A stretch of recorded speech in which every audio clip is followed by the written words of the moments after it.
Figure 4 Radio.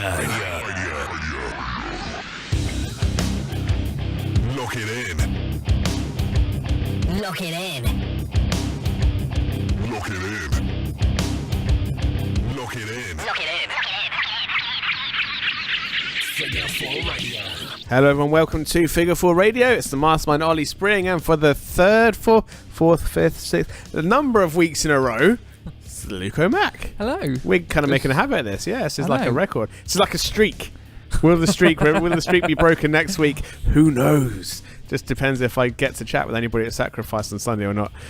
So we are talking about this week. Well, my first kind of thoughts were we were going to talk about how the WWE is starting to get a little bit more, I want to say adult friendly. Adult friendly, but more hardcore, more extreme, more. It's kind of, they're not so worried about the blood anymore. They're not so worried about offending and going for the edgier things. And I'm starting to think that we're seeing a change in era. Not necessarily. I don't basically want to turn this into a was the Attitude Era good or bad podcast, because that kind of line of thought and discussion could go on forever. But there is a correct answer to it. What? Well, is at the time, yes, and nostalgically, yes. Looking back at it, the wrestling was shit. yeah. But are we? Do you think this is a sign? Because right, let's put it into context. So at the time of recording, we've just had. I know this is going to show how far in advance we're recording these. 2 nights ago, Kevin Owens bust up Vince McMahon with a headbutt.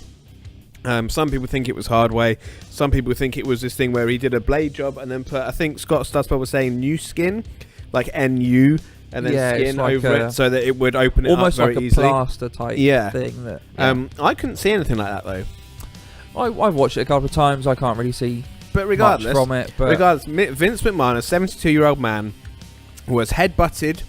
He was given a super kick and a frog splash from Kevin Owens. yeah, That sort of stuff, he doesn't need to do that. no. But then also, was it a couple of years ago? It was probably quite a while ago now.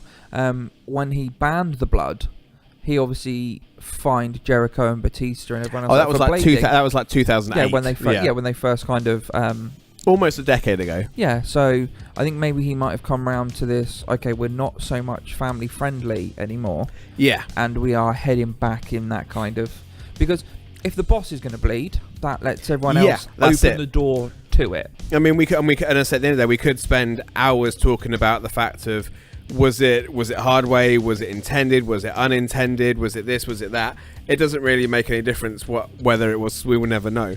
But the fact it happened, the doctors didn't rush out. There wasn't anyone with the refs with the white gloves. Just always make me laugh. But one thing I think, so you think back to when Finn Balor and Samoa Joe had their match, and Samoa Joe's eye was bust open, and the ref kept trying to stop it. But then I think that's slightly different, because that's his eye. Yeah, maybe. That's, if that gets in his eye, he's not going to be able to see, which then obviously means he can't wrestle very well. So they had to stop it to put the Vaseline on it so he could carry on, or patch it up so he could carry on and still wrestle a good match. Maybe. But still, the fact that the blood was there, and I guess, yes. I don't think it was so much the blood. I don't think that was just the fact where it was. I think, Okay, fair enough. But yeah, still, there was, and I think you look back at a lot of videos, and this is when they turn it to black and white as well. That always makes me laugh. They turn it to black and white, so you can't really see. You can't see the red. It's just all shades of grey. They did that with Cena's nose break, didn't they? Yes, yeah, and see what I mean. So yeah, that happened. It was clearly that obviously wasn't planned in any way, shape, or form, but it was that black and white thing, and the referee with the gloves and all that. But recently, there's been, you look at things like, NXT for starters had a lot of blood in it recently. With people getting bust open, and the referee just letting it continue. There's been a bit of blood on Raw. I think Matt Hardy was bust open in a match a few weeks ago. If I remember rightly, he was bleeding like a good one, and Kofi's been bust open recently. And I think there's a Botchamania photo album where it's got blood on WWE, post PG era. Yeah.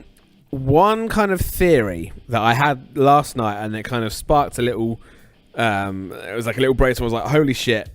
I was thinking about the kind of the life cycle of a wrestling fan. Okay. So when you got into wrestling, I'm guessing you kind of caught it at the arse end of the what was known as the New Generation era. Yeah, so your bright colours and your... Yep. Yeah. So as a Ultimate kid, you Warriors were... and Hogan, as a kid, and obviously this is never going to apply to absolutely everybody because people of all ages watch wrestling, so it never really applies fully, but you were a kid, drawn in by the bright colours. Yep. Then what happened after a few years of you watching wrestling? It then became like the Attitude Era, so you kind of grow up with it. And so you grew up and matured as the product grew up and matured. So as you became an angsty kind of, yeah, but you know he's wearing purple. I don't want to see that. I want to see him smack someone with a chair. Precisely. You get smacked with and a chair. And obviously for you, this works perfectly because you were probably in the perfect age range for it. Yeah. There'll obviously be a few people that were even younger at the time and maybe then couldn't watch it. There may be people that are a little bit older at the time that were more than ready for it. Yeah. So you then grew up and you matured with the product, and now it's kind of... I'm starting to wonder, is Vince McMahon kind of laying out this idea of a cycle of eras where it starts off with... So you think about it, it started off with the golden generation was like the Hulk Hogan era. Yep. Then it went to the new generation where the lighter, flippier guys came in. That was more so your Owens and your Bretts. That was more so for the lawsuits that were going on with regards to steroids and stuff like that. But we have seen an influx of that. Your Seths, your Balors, yep. Your Ambroses. Yep. They're not the biggest guys, you know. They're not Strowmans or Lesnar's. And that's it. And then there's been an influx. And then from the new generation, then went to the Attitude Era, and then it was the then into the Ruthless Aggression Era, which I still think, I mean, it's still kind of similar to the Attitude Era. But kind of less, I don't know, like... the gimmicky matches were still there, but there wasn't so much... It was more violence rather than campy violence, if that makes sense. Yeah, like OTT violence. ECW style violence. Yeah, exactly. It more made sense. And then it kind of morphed into that kind of PG... they went from WWF to WWE, and it kind of morphed, and then it's gone back into the reality era. And I'm wondering now if the plan is, so obviously you think like 10 years ago John Cena comes out in his bright colours and the kids all love him. All of the kids that have grown up loving John Cena are now potentially in their teens, early 20s. They're growing up, so they're now going to start drifting away. That age range for Cena's fans, like I say Cena fans, like, I quite like Cena and I'm 30, but like his demographic, if you like, is probably from like 6 to 12. That's it. So if you think in that 10 years he's been there, the 12-year-old is now 22, and the 6-year-old is 16. That's it. Well, and they're going to want something a bit more than just I'm wearing. So now the product, I think, is going to start shifting to please those kids that were John Cena fans that might now not be so entertained by the thought of John Cena coming out and doing his, five knuckle shuffle and then there's kind of one campiness. thing they need to do, which is turn him heel. True. Look at Hogan. Yep. As soon as Hogan went to WCW and turned heel and kicked off the whole kind of Monday Night War and the Attitude Era. Do you think a John Cena heel turn is gonna? Because I'm still not sure. I don't think he will. He's leaving. He's not. I think the product is turning heel rather than John Cena. So I think it's more about. We are more likely to see Roman turn heel before Cena. True. Because Roman's kind of embracing that heelish. And this is one thing, and another thing I wanted to kind of, another reason why I'm kind of thinking along these lines. So you've had a McMahon getting bust open. You look at the promos that have been happening lately. So you've had Cena and Roman Reigns getting very... Roman burying himself. Yeah, but it's been very raw to the bone, very honest, very almost smarky, I guess, as well, because they're using a lot of insider terms. Yeah. But basically saying the sort of stuff, kind of like the CM Punk pipe bomb, but now it's happening more openly and best case this is the Miz, and that was the next one, Miz and Enzo Amore. Yeah, basically just not cutting a promo, but basically just talking to him in the ring, one guy to another, saying, look, this is why you've been kicked off tour buses. This is why. Running your mouth like this is why you're in this situation. Do you think you think they wanted to put you on 205 Live? No, it's just no other locker room would have you. Yeah. that very raw and honest and scathing type of promo is happening a lot more recently, I've noticed. I'm wondering if this is why they've given Ziggler that kind of what's my gimmick, because he's now coming out saying, what do you guys want? Do you want me to dress as Naomi? Do you want me to come out as Macho Man? Do you want me to come out as like all these people? Or do you want me just to be me? And in a way, I kind of suffer because I haven't really been watching the product as much lately, or even kind of keeping up. But obviously, these big things that are happening, I'm noticing a lot more.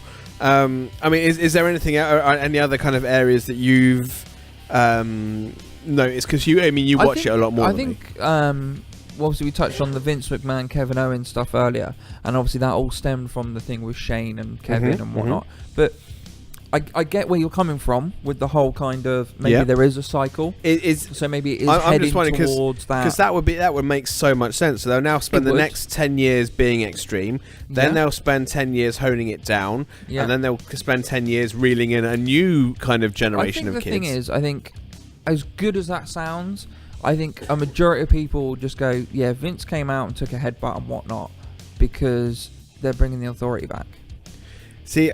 But again, and this is one thing I noticed as well. So I'm my kind of big thing I'm trying to do. It hasn't been so prominent lately. Is that I'm trying to watch every pay-per-view from WrestleMania 1 and then catch up with the modern day. I've been going for years, and I'm up to almost the end of the Attitude Era now. Yeah. And one thing I do notice with these pay-per-views is you can kind of see when you kind of take into the long game, you can see these kind of changes in attitude and the way the product comes in. Like I can almost pinpoint exactly when the Attitude Era started for me.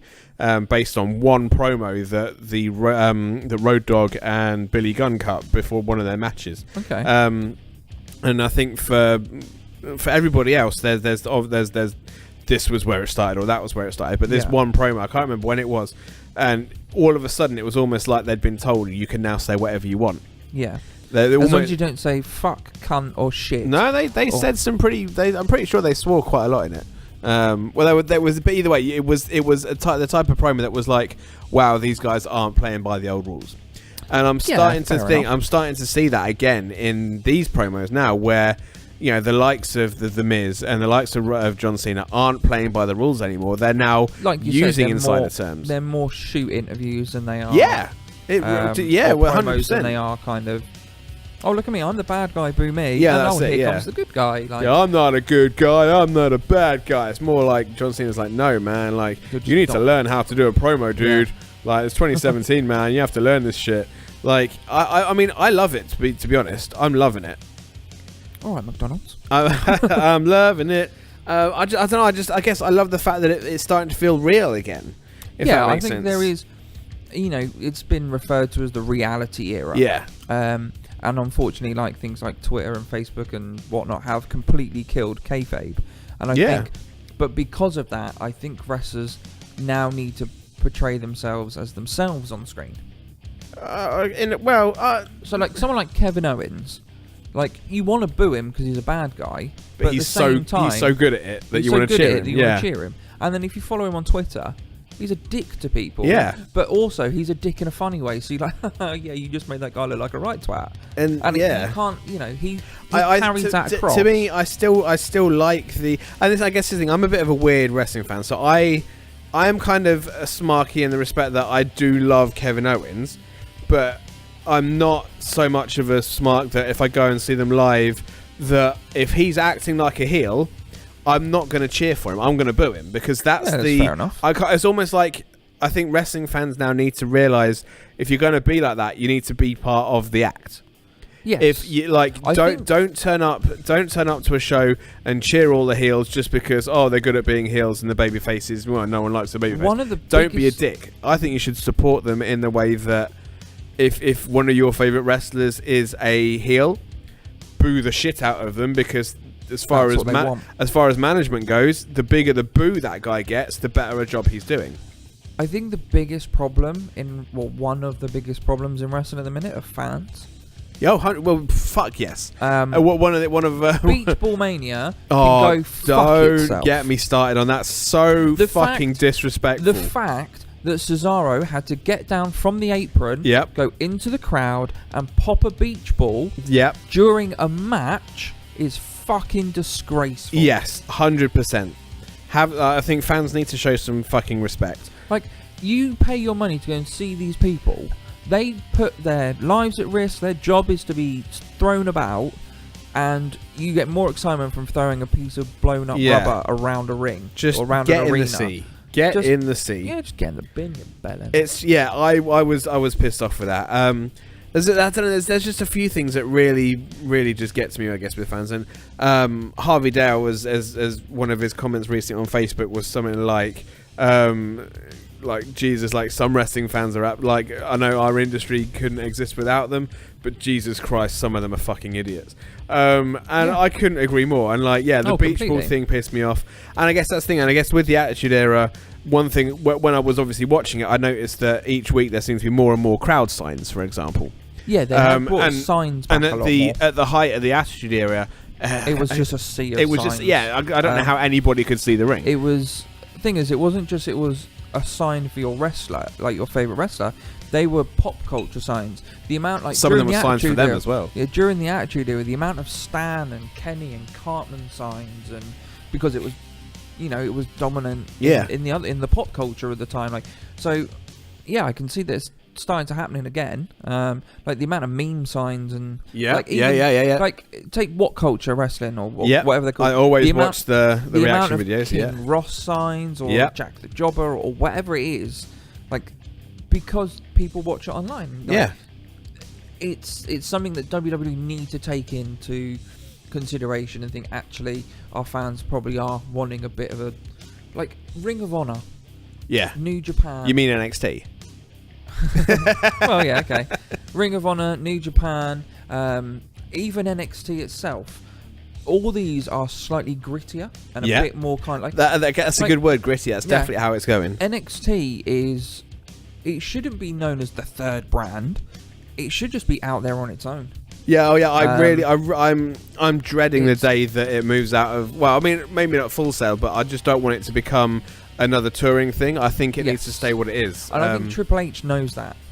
I think Triple H is actually waiting for Vince to say, "Oh, here, have the reins," because then he can make the product what he wants, and he will listen to what they... I think the day that NXT becomes the touring brand using the same stage as Raw and SmackDown is the day that NXT dies. NXT for me already, like, I know they do the takeovers. Yep. But even they're starting to feel a little bit kind of like they've done Brooklyn 3 times now. Yeah. I don't mind that because it's like tradition. They're building a tradition almost, and you can kind of look back. So. Like WrestleMania 1, WrestleMania 2, WrestleMania 3 is take over Brooklyn 1, take over Brooklyn 2, Brooklyn 3. So I don't mind that. That's kind of cool. I just want to keep it special.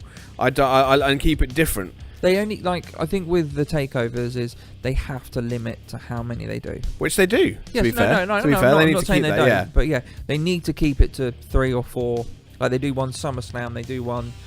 keep it to the big 4 and then maybe have your own one here and there when the need calls for it. Because I think with NXT, because it's only an hour, I think one of the biggest things WWE suffers from is the amount of hours of wrestling. Yeah. So you have 3 hours of Raw, you have 2 hours of SmackDown, you have an hour of 205 Live, you have an hour of NXT. So what's that? That's 3, 5, 6, 7 hours of wrestling a week. Yeah. Now that's a lot. Well, you have to put in an hour a day. I reckon every day of the week without fail. If you lost an hour from Raw.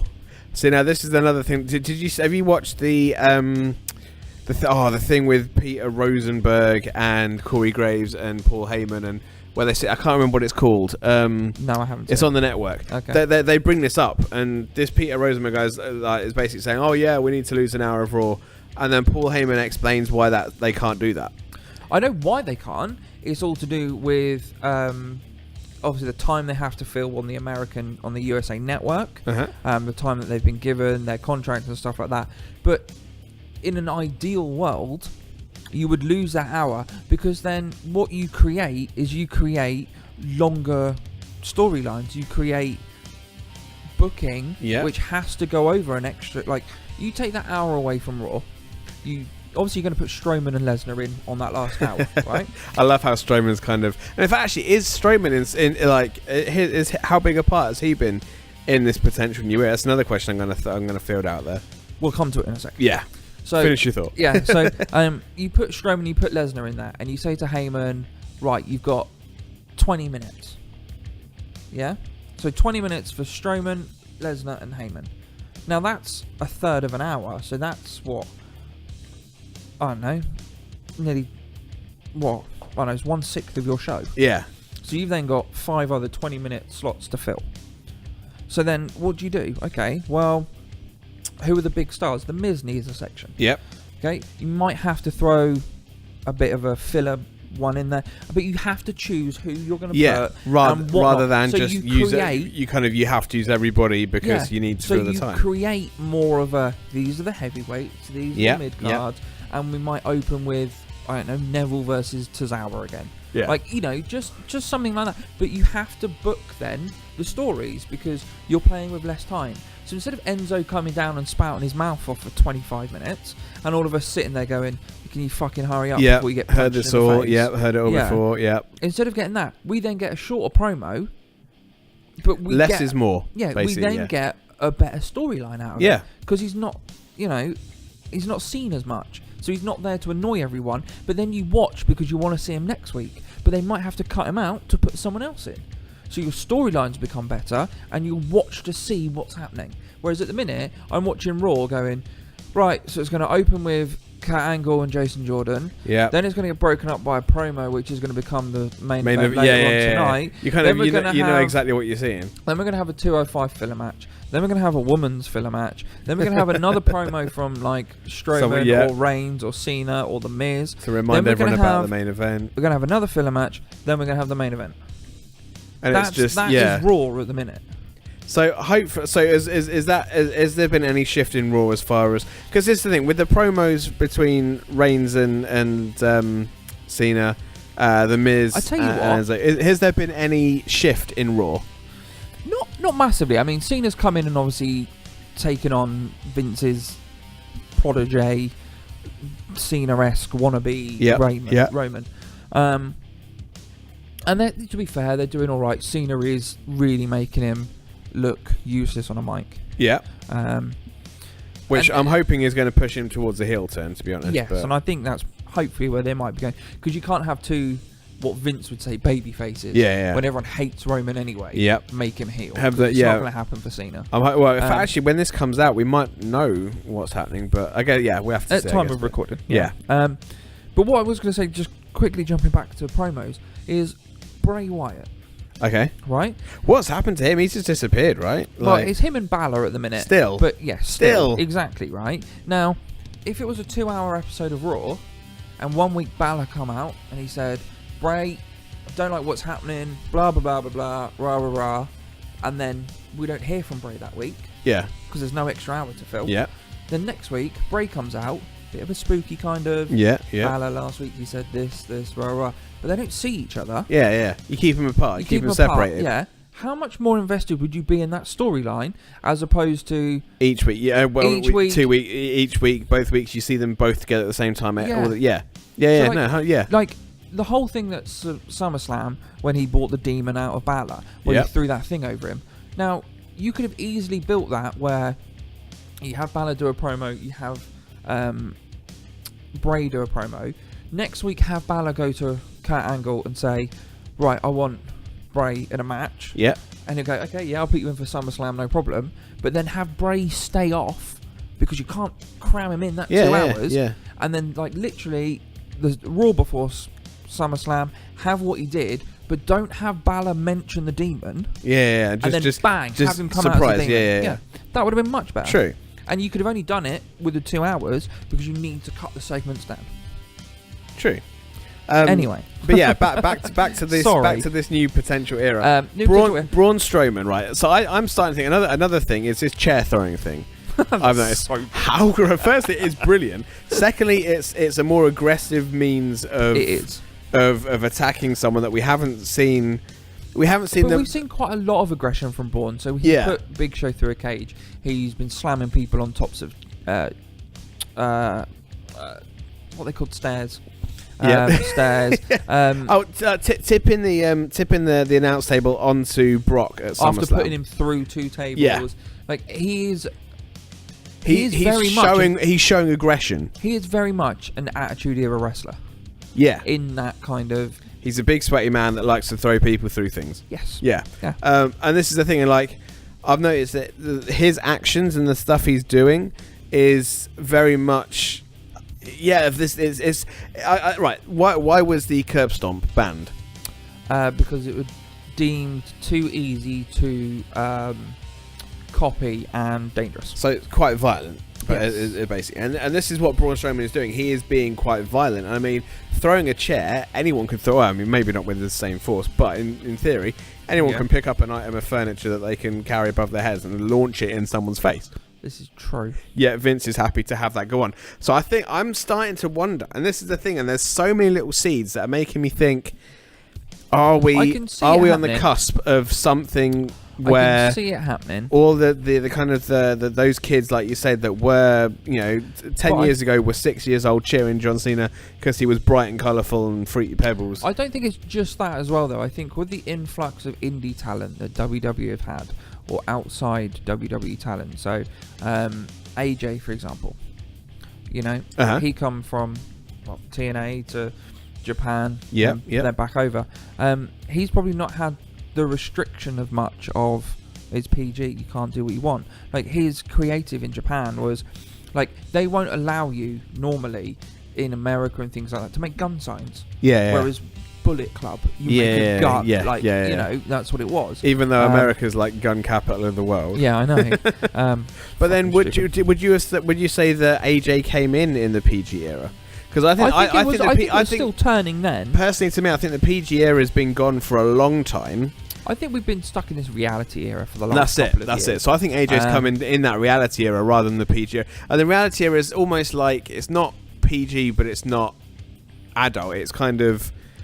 It's the adolescence, isn't it? Yeah. So it's that kind of just teenage, just about to hit puberty. It's maturing, but it's not quite there. Still not. It still doesn't feel comfortable saying "fuck" in front of its parents. Yeah. But yeah, it knows that it's getting angry about something. It will happily go outside and shout "fuck" at anyone else. Yeah. So it's So I think, and this is the thing. I would love to start seeing this sort of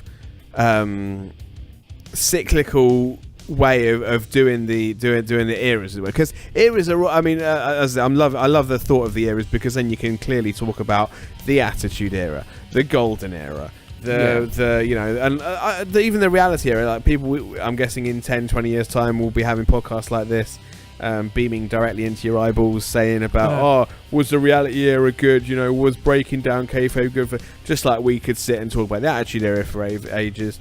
I would like to see in 5 years it gets so extreme that they realise, okay, we have to pull it back, and almost like an ebb and flow, like a wave.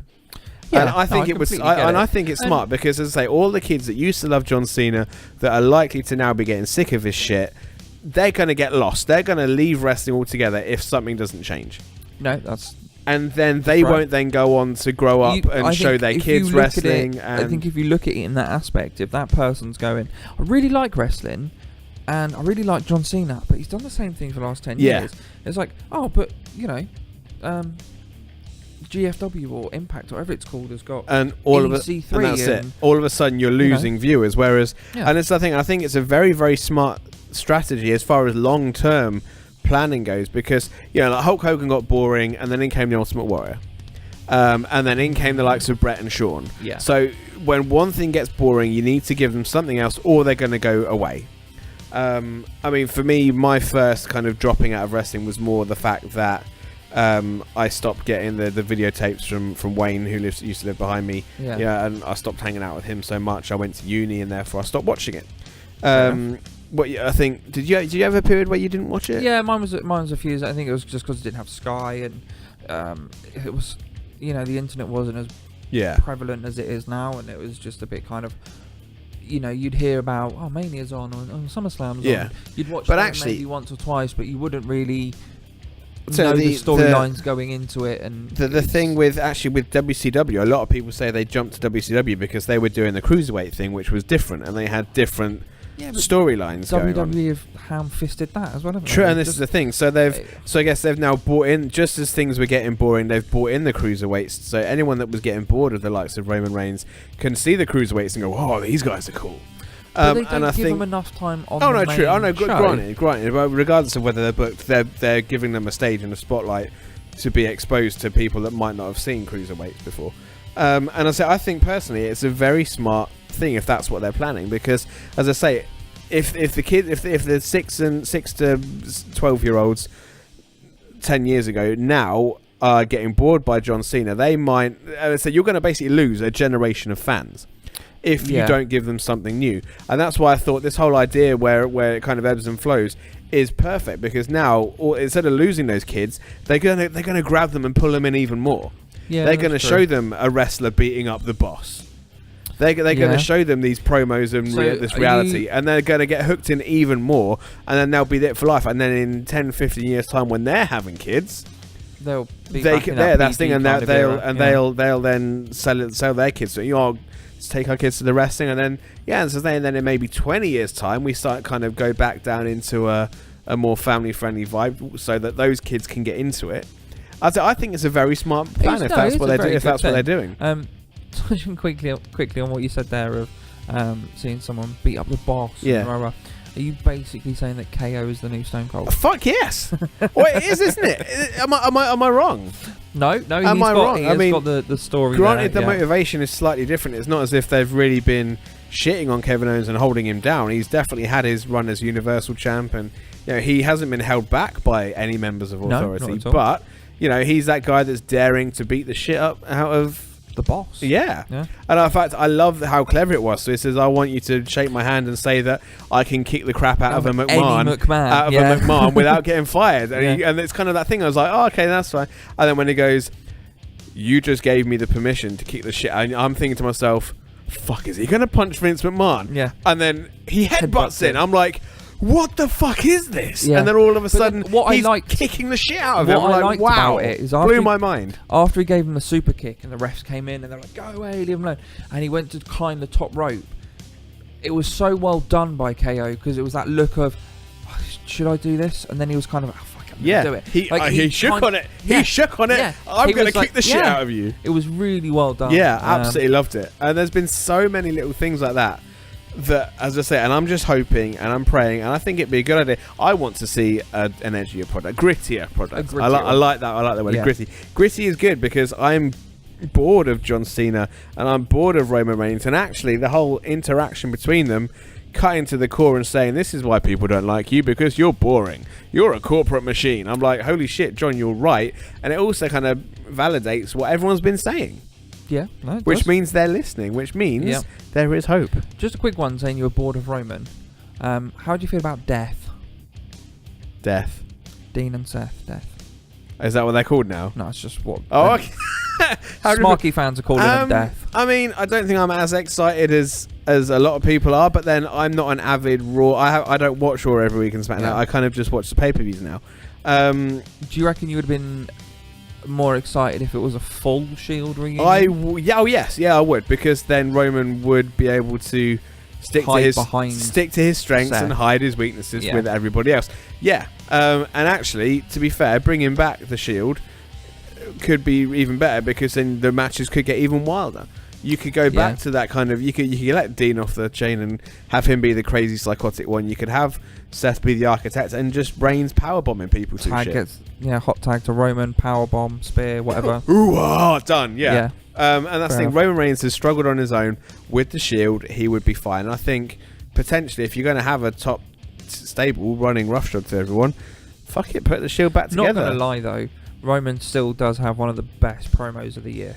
Is his... This is my yard now. Drop the mic off. But and that's the thing. Because he looked like he was showing attitude, and he was showing some fucking heel-like qualities, and that's why people wanted to see it. They didn't want to see him be that, because he has just beaten the Undertaker. If he comes out and goes, "Hey, I'm not a good guy. I'm not a bad guy," that's the thing. Like, same old shit. Whereas that was a good promo, but he hasn't really capitalized on it, I don't think. No. And if your if your best promo if the best promo of the year is 4 words, it kind of shows you what you're made of. Yeah, that's true. True. But folks, what we want to know is, do you think that the WWE is going in a more gritty direction? Get on Facebook. Edgy kind of. Yeah.